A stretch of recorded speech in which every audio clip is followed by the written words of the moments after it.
الله وبركاته. الحمد لله وكفى وسلام على حبيبه المصطفى. أما بعد فأعوذ بالله من الشيطان الرجيم. بسم الله الرحمن الرحيم. إن الله وملائكته يصلون على النبي يا أيها الذين آمنوا صلوا عليه وسلموا تسليما. اللهم صل على سيدنا محمد معدن الجود والكرم وآلہ وأصحابہ الکرام وابنہ الکریم وبارک وسلم صلاة دائمة سرمدا ابدا بحمدہ تعالی وبکرم مصطفیٰ صلی اللہ علیہ وسلم. آج کی شب میں قرآن عظیم کے 21 پارے مکمل ہو چکے ہیں. اللہ عز و جل بقیہ قرآن کے حصے کو صحیح تجوید سے پڑھنے اور آپ سب کو رغبت سے سننے کی توفیق عطا فرمائے. کل کی بھی جو تلاوت ہوئی تھی اس کی تفسیر عرض نہیں کر سکا، اس لیے کہ کل کی شب ہم نے اصحاب بدر رضوان اللہ تعالی علیہ مجمعین کے نام سے محفل کو منسوب کر دیا اور ان کا ذکر خیر کیا گیا. 20ویں پارے میں ہم نے جو تلاوت کی ہے وہ سورہ قصص ہے اور سورہ عنکبوت ہے، اور اس کے بعد آج جو ہم نے 21ویں پارے میں تلاوت کیا ہے وہ سورہ روم ہے، اور پھر سورہ لقمان ہے، اور سورہ سجدہ ہے، اور اس کے بعد سورہ احزاب. یہ اب سورتیں بڑھتی چلی جائیں گی، چھوٹے چھوٹے سورتیں ہیں. اس میں ساری سورتوں کی بڑی فضیلت ہے. سورہ قصص جو ہے، قصص قصے کی جمع ہے، واقعات. جیسے میں نے سورہ یوسف کے متعلق آپ کے سامنے عرض کیا تھا، اللہ نے فرمایا نحن نقص علیک احسن القصص، ہم آپ پر ایک بہترین قصہ سناتے ہیں. تو قصص کے نام سے یعنی قصوں کے نام سے پوری ایک سورہ ہے، اور اس میں کون سے واقعات بیان کیے گئے ہیں؟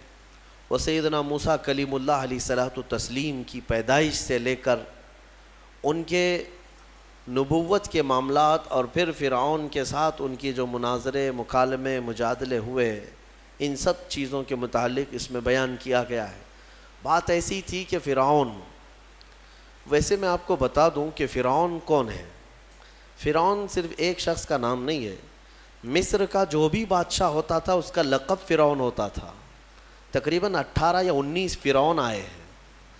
جو بھی بادشاہ ہوتا تھا اس کا لقب تھا یہ فرعون. اکثر لوگ اس کو نام سمجھتے ہیں. فرعون بادشاہ کو وہاں کے مصر کے، اور نمرود عراق کے بادشاہ کو کہا جاتا ہے، اور ملک روم کا جو بادشاہ ہوتا تھا اس کو قیصر، اور ایران کا جو بادشاہ ہوتا اس کو کسریٰ کہا جاتا. یہ بادشاہوں کے لقب ہوا کرتے تھے، نام الگ ہے ان کے.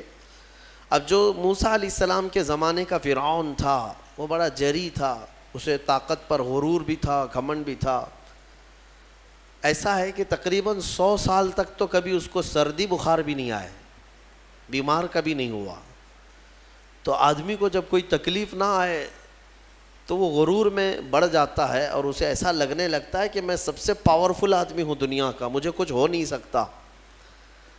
تو یہی فرعون ہے جس نے اپنے زمانے میں یہ اعلان کیا تھا کہ لوگوں میں تمہارا رب ہوں، تمہارا بڑا رب میں ہوں، میری عبادت کرو.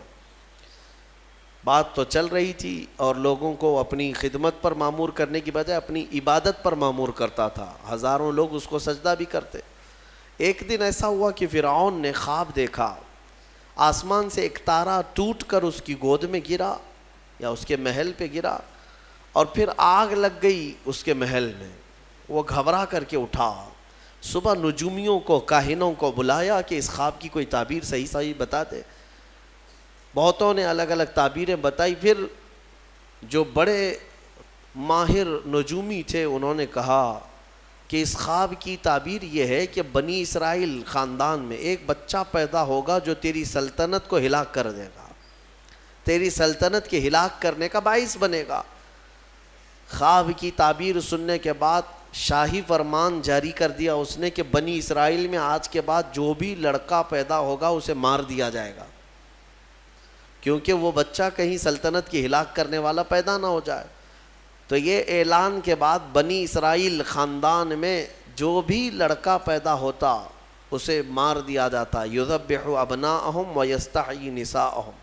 قرآن میں ہے، اللہ فرماتا ہے وہ لوگ، یہ فرعون بیٹوں کو ذبح کر دیتا تھا اور لڑکیوں کو زندہ چھوڑ دیتا تھا. 1 سال کے اندر انہوں نے 12,000 بچوں کو ذبح کیا. پیدا ہوتے ہی قتل کر دیتے تھے. لڑکے کو زندہ رہنے کا حق نہیں تھا، صرف ڈر تھا. یہ وہ زمانہ ہے جب موسیٰ علیہ الصلوۃ والتسلیم کی بھی ولادت نہیں ہوئی، ولادت سے پہلے اتنے بچے مارے گئے. پھر اس کے درباریوں نے اس سے ریکویسٹ کیا کہ اگر ایسے سب مار دیے جائیں تو آپ کی خدمت کے لیے بچے کہاں سے ملیں گے، جوان کون ہوگا؟ تو پھر 1 سال مارا جاتا، 1 سال چھوڑا جاتا. جیسے کورونا میں تخفیف دی جاتی ہے نا، ہاں، کہ صبح 6 بجے سے لے کر شام 6 بجے تک پابندی، 6 بجے کے بعد، یا پھر شام کے 6 بجے سے پابندی لگ جاتی ہے. بھائی 24 گھنٹے تو آنا ہی آنا ہے. وہ جو بچہ پیدا ہونا ہے وہ سال بھر یا دوسرے سال کبھی بھی پیدا ہوگا. لیکن اس زمانے کا بھی یہی قانون تھا جو کورونا کا ہے، کہ 1 دن چھٹی اور 1 دن ڈیوٹی. تو 1 سال نہیں مارا جائے گا اور 1 سال مارا جائے گا. اب یہ کیسے یقین کے ساتھ کہہ سکتے ہیں کہ جس سال نہیں مارا جا رہا ہے اس سال پیدا نہیں ہوگا بچہ؟ خیر، یہ دنیا کی لاجک ہے، ہمیں نہیں سمجھ میں آتی. یہ ان کی تھیوری ہے، ہمیں نہیں سمجھ میں آتی. سیٹرڈے سنڈے کو کیوں چھٹی ہوتی ہے کورونا کی، یا پھر رات کے بعد کیوں پابندی ہوتی ہے، ایک الگ مسئلہ ہے. تو 1 سال چھوڑا جاتا، 1 سال مارا جاتا. اتفاق ایسا کہ جس سال مارا جانے والا تھا اسی سال موسیٰ علیہ السلام کی پیدائش ہوئی. ان کی ماں حاملہ تھیں اور پیدا ہونے کا وقت جب قریب آیا تو اللہ تبارک و تعالیٰ جسے جہاں چاہے بچائے، ہاں، جس انداز میں چاہے وہ اللہ تعالیٰ حفاظت فرماتا ہے. تو موسیٰ علیہ السلام کی ماں کے دل میں اللہ نے بات القاء کی کہ تہ خانے میں چلی جائیں. وہ تہ خانے میں گئیں، بچے کی ولادت ہوئی، لڑکا پیدا ہوا. اب وہ گھبرا گئیں کہ یہ سال مارے جانے والا ہے، اور وہ بنی اسرائیل خاندان سے تھیں کہ میرا بچہ مارا جائے گا، قتل کر دیا جائے گا. تو اللہ تبارک و تعالیٰ نے ان کے دل میں یہ بات القاء کی کہ ایک صندوق لے لو لکڑی کا اور اس میں اس بچے کو ڈال کر دریا میں بہا دو. بھلا کوئی ماں کیسے بہائے گی؟ لیکن اللہ تعالیٰ فرماتا ہے وَرَبَطْنَا عَلَىٰ قَلْبِهَا، ہم نے ان کے دل کو مضبوط کر دیا تھا. جب اللہ تعالیٰ کسی کے دل کو مضبوط کرتا ہے تو بڑے بڑے کام کر جاتا ہے.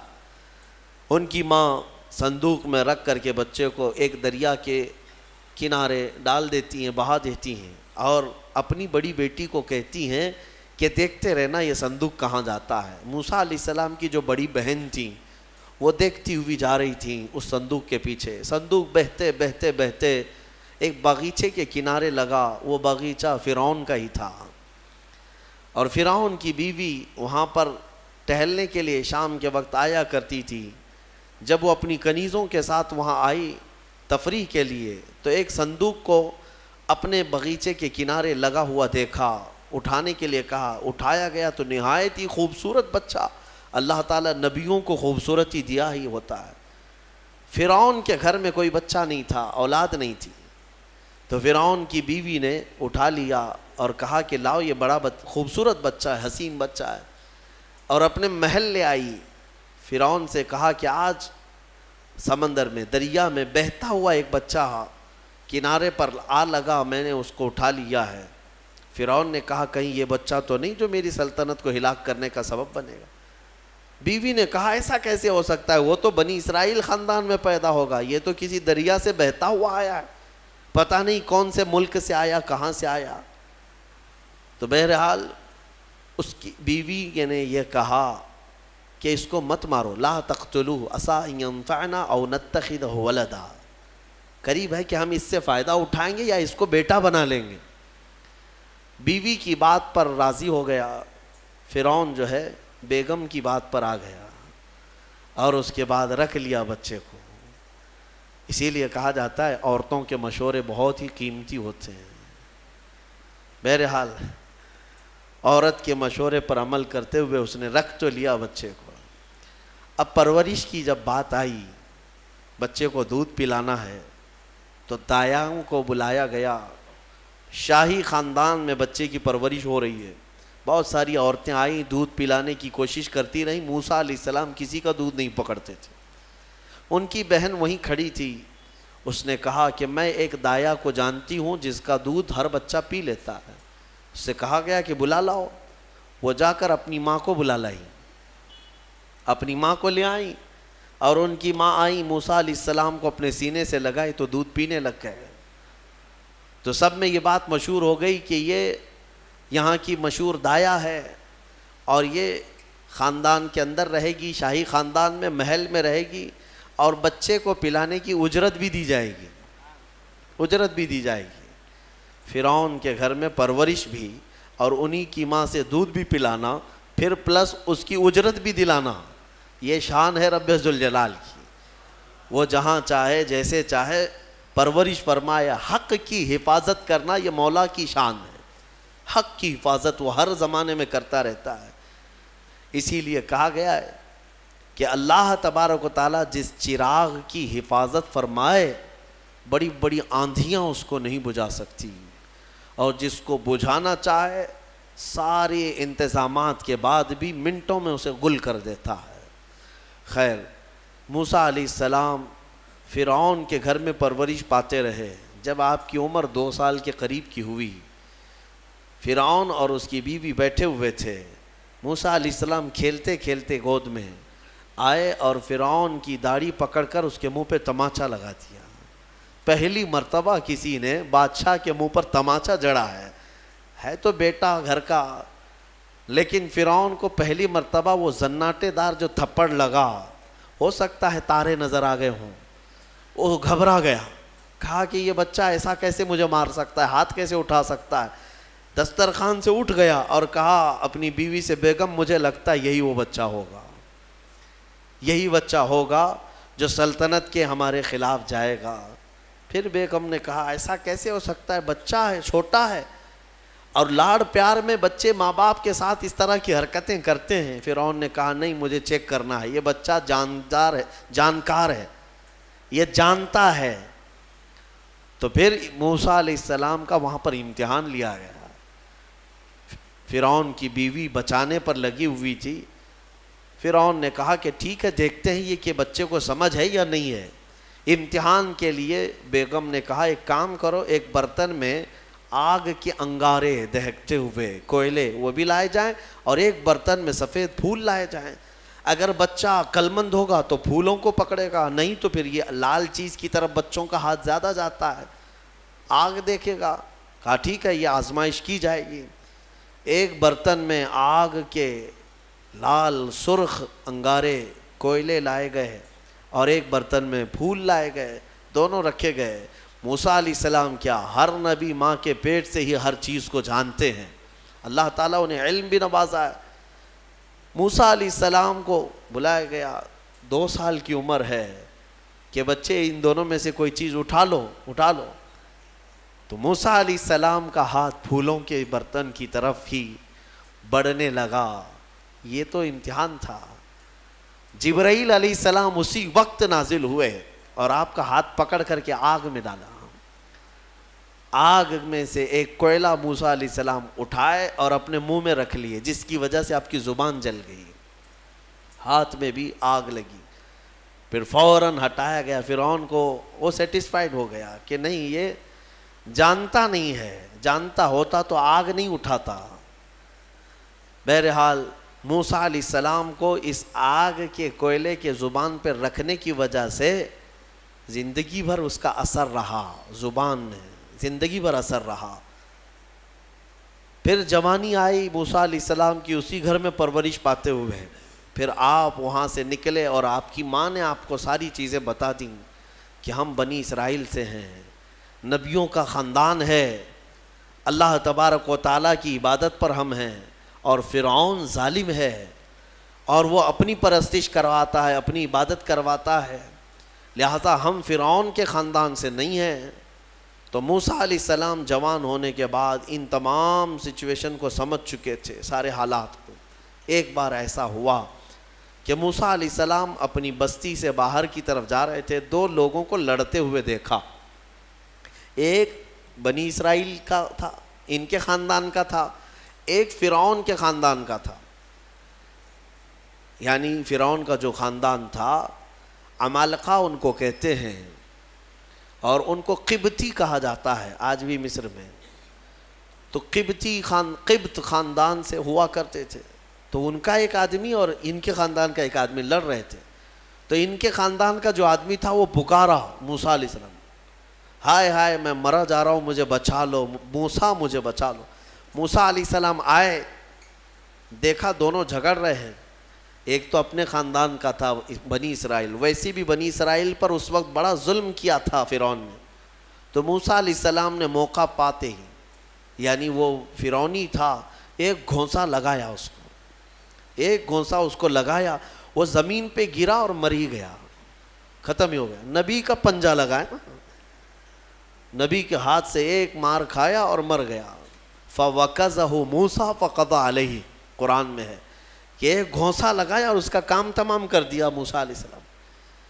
پھر حضرت موسیٰ علیہ السلام کو افسوس ہوا کہ یہ مجھ سے کیا ہو گیا، یعنی میں نے تو اس دونوں کے جھگڑوں کو چھڑانے کے لیے کوشش کیا لیکن میرے ہاتھ سے یہ مر گیا. اللہ کی بارگاہ میں آپ نے استغفار کرنا شروع کیا، اے اللہ تو مجھے معاف فرما دے.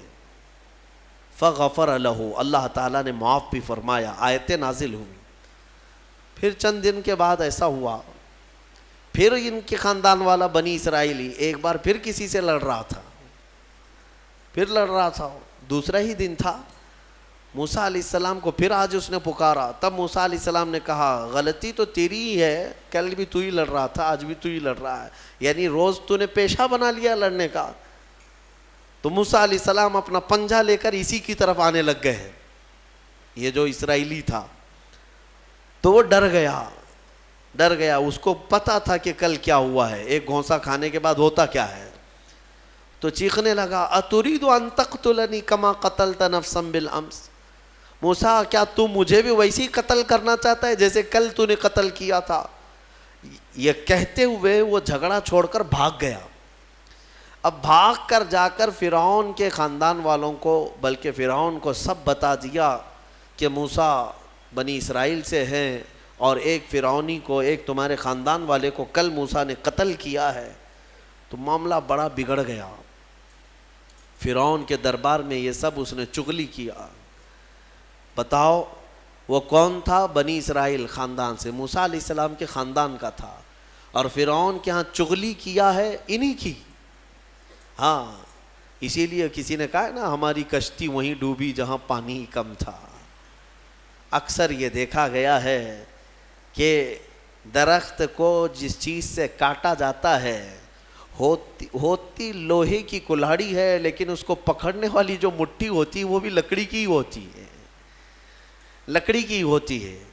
اور لکڑی سے بڑے بڑے درختوں کو کاٹ دیا جاتا ہے. اور اسی لیے کسی دانشور نے یہ بھی کہا ہے، ماچس کی تلیاں بھی بہت چھوٹی چھوٹی لکڑیوں سے ہی بنتی ہیں، لیکن وہ بڑے بڑے درختوں کو جلا سکتی ہیں.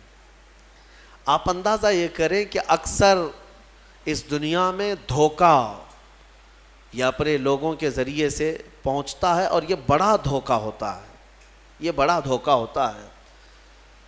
ایمان والوں کو بھی آج تک جس چیز کا سب سے بڑا نقصان اٹھانا پڑا ہے وہ جماعت کے اندر موجود منافقین سے، غداروں سے، منافقین سے، ہر زمانے میں. اس لیے کہ یہ چوہے پتہ نہیں چلتے، گھر کے اندر ہوتے ہیں، ساتھ اٹھتے بیٹھتے ہیں، ساری چیزوں کی خبر دیتے ہیں. میرے عزیزوں، ان تمام چیزوں کے سلسلے میں بہت مرتبہ کہہ چکا ہوں، آج بھی میں یہ عرض کرتا ہوں مولا کی بارگاہ میں کہ اے مولا، سب سے پہلے تو ہماری جماعت میں موجود ان غداروں اور منافقین کو بے نقاب کر انہیں ہلاک و برباد فرما، جن کے ذریعے سے اسلام اور مسلمانوں کو بڑا نقصان ہے، بڑا نقصان ہے. ہمارے حضرت فرمایا کرتے تھے کہ اللہ تبارک و تعالیٰ کافروں پر کبھی بھی مسلمانوں کو غلبہ نہیں دیتا، کبھی نہیں دیتا، مگر یہ کہ کسی مسلمان کے ذریعے سے ہی وہ کافروں پر، مومنین پر غلبہ حاصل کر لیتے ہیں. ہاں، یہ چیزیں دیکھنے کو ملتی ہیں کہ تمہارے گھروں کے پتے وہی لوگ بتاتے ہیں جو آس پڑوس میں ہوا کرتے ہیں. آؤ دوسروں کو بلا کر کے لا کر کے دکھاتے ہیں کہ یہ ان کا گھر ہے، یہ فلاں کا گھر ہے، یہاں سے اٹھائیے، آپ یہاں سے لے جائیے۔ مومنین کی خبر گیری کرنے والے جو منافق صفت ہوتے ہیں، ان کے لیے بڑا دردناک عذاب ہے۔ ان المنافقین فی الدرک الاسفل من النار، بے شک منافق جہنم کے سب سے نچلے حصے میں رہیں گے۔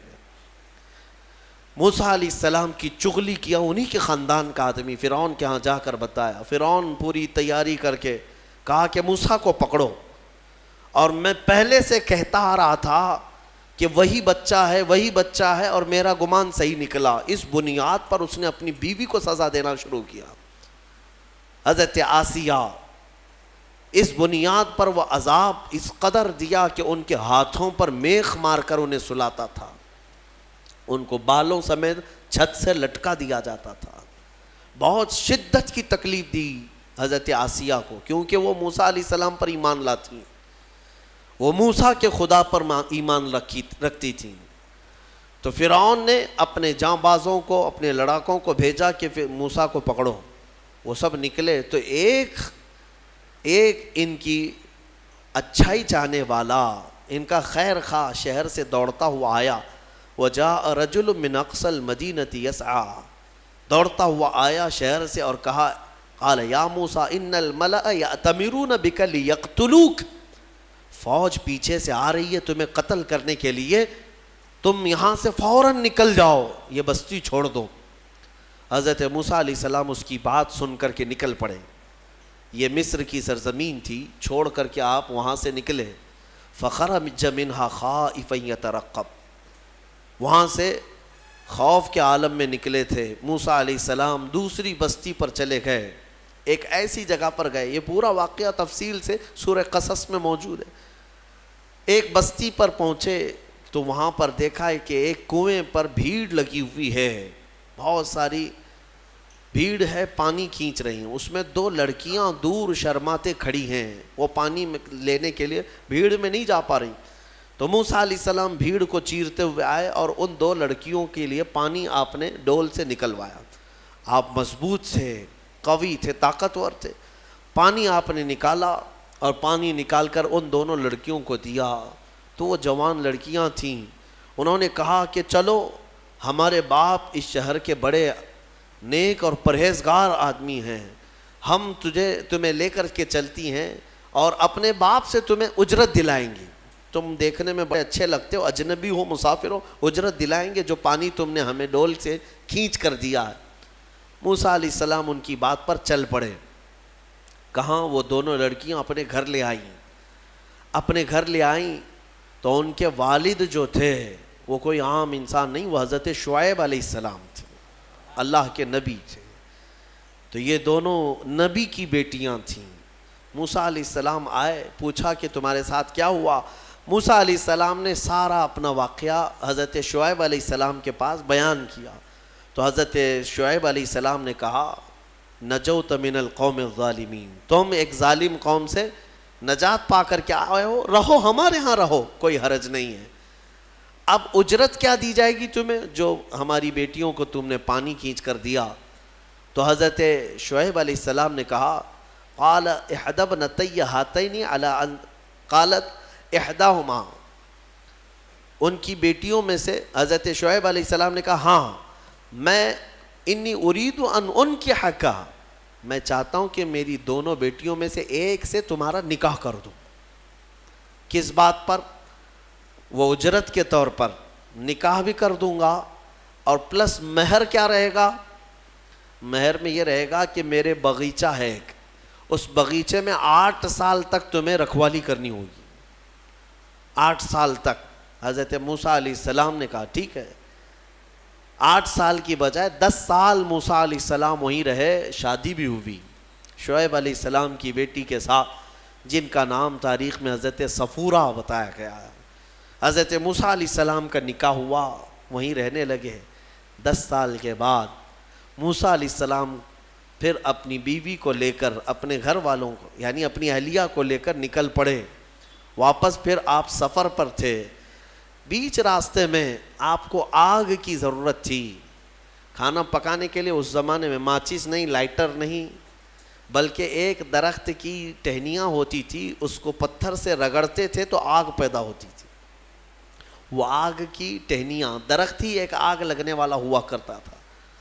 تو موسیٰ علیہ السلام وہ آگ لینے کے لیے پہاڑی پر چڑھے، اور جب وہاں پہنچے تو اللہ نے آپ کو نبوت کی تاج سے سرفراز فرمایا.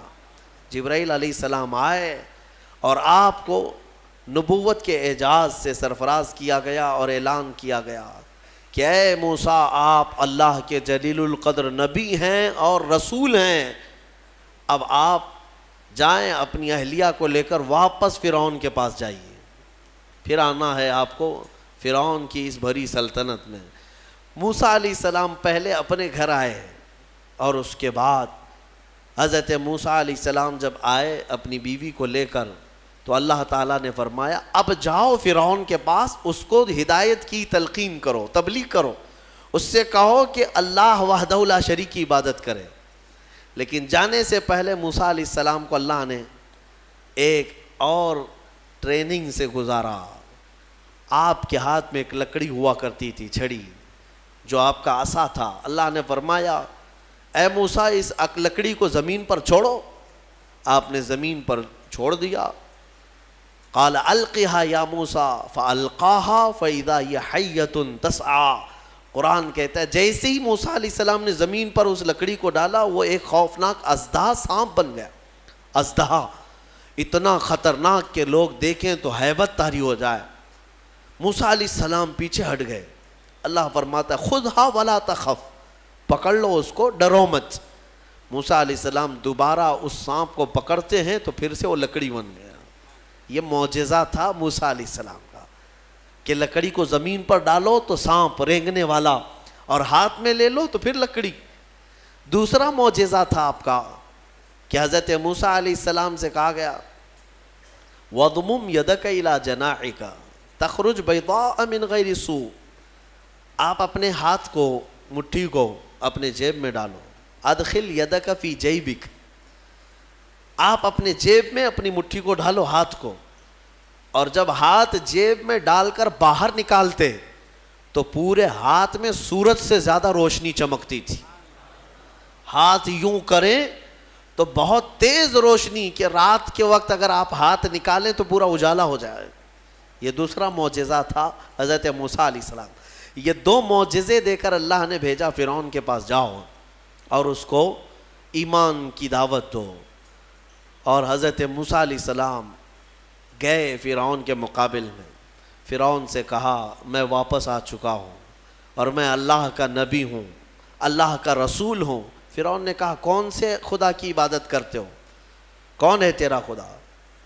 موسیٰ علیہ السلام نے فرمایا کہ میرا رب پورے کائنات کو پالنے والا ہے، جو تجھے بھی پیدا کیا مجھے بھی پیدا کیا، آ جا اس کی عبادت کی طرف. فرعون نے پوچھا تیرے پاس کیا نشانی ہے؟ حضرت موسیٰ علیہ السلام نے اپنی نشانیاں بتائی. اس کے بعد فرعون نے کہا یہ تو جادو ہے، موسیٰ تو 10 سال جادو سیکھ کر کے آیا. تو موسیٰ علیہ السلام نے فرمایا اگر یہ جادو ہے تو تیرے سلطنت میں جتنے جادوگر ہیں سب کو بلا لے، مقابلہ کیا جائے. تو فرعون کو جو یہ چیلنج ہوا تو فرعون نے سارے بڑے بڑے جادوگروں کو بلایا اور ایک میدان میں یہ مقابلہ ہونا تھا. حق اور باطل کا مقابلہ زمانے اول سے چلا آ رہا ہے.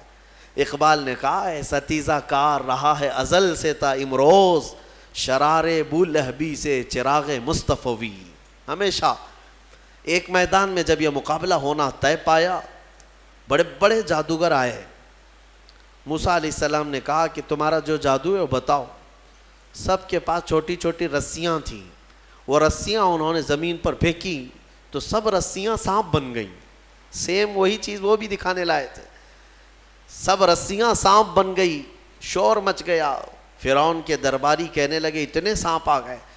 موسیٰ علیہ السلام کو حکم ہوا اللہ کی طرف سے آپ بھی اپنا سانپ چھوڑ دیں. آپ نے اپنا عصا زمین پر ڈالا. وہ اژدہا ایک منہ کھولا اور سارے سانپوں کو نگل گیا، اور دوسرا منہ کھولتا تو جادوگروں کو نگلتا. اس سے پہلے ہی سارے جادوگروں نے پکارا ہم ایمان لائے موسیٰ کے رب پر.